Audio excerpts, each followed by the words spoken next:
새마을운동의 발상지로 알려진 경상북도가 그동안 중점 추진해오던 사업 상당수를 어떻게 할지 방향을 잡지 못하고 있습니다. 우선 새마을운동 관련 사업들은 대폭 축소되거나 없어질 전망입니다. 박정희 전 대통령의 독재 이미지에 박근혜 전 대통령의 탄핵 등이 새마을과 겹쳐 보이기 때문인데요.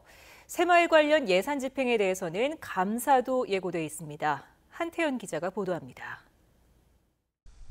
경상북도의 올해 새마을운동 공적개발 원조인 ODA 사업 예산은 67억 8천만 원입니다. 박근혜 정부 초기에 비해 3배 가까이 느는 등 해외 원조를 시작한 2011년 이래 해마다 늘었습니다. 후진국들의 지원 요청도 갈수록 늘고 있지만 국내 사정은 다릅니다. 연례 행사였던 글로벌 새마을 포럼도 올해는 열지 않고 대학생 해외 봉사활동도 예산이 줄었습니다. 경운대가 위탁 운영해온 새마을 아카데미도 해지됐습니다. 박정희 전 대통령 탄생기념 사업 등 전 정부가 추진해온 국내 사업 역시 영향을 받고 있습니다. 내년은 더 어려울 것으로 보입니다. 코이카와 함께하는 새마을 리더 해외 봉사단 사업 등 모든 것이 불투명한 상황입니다. 현 정부에서 예산 사업 자체를 안 할지 이름을 바꿔가 지원할지 아직도 그걸 결정 못하고 있는 상태죠. 불투명하다는 비판을 받아온 새마을 사업 예산 집행에 대한 감사도 예고되어 있습니다. 해외 부분 같은 경우는 실제로 현장 방문이나 이게 거의 힘들거든요.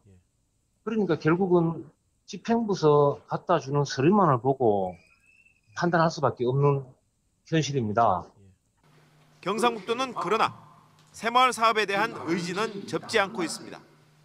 새마을 세계화 사업은 물론이고 지역 공동체 발전이라는 사회적 경제 개념을 도입한 현 정부와 코드를 함께할 정책으로 방향을 전환할 가능성이 높습니다.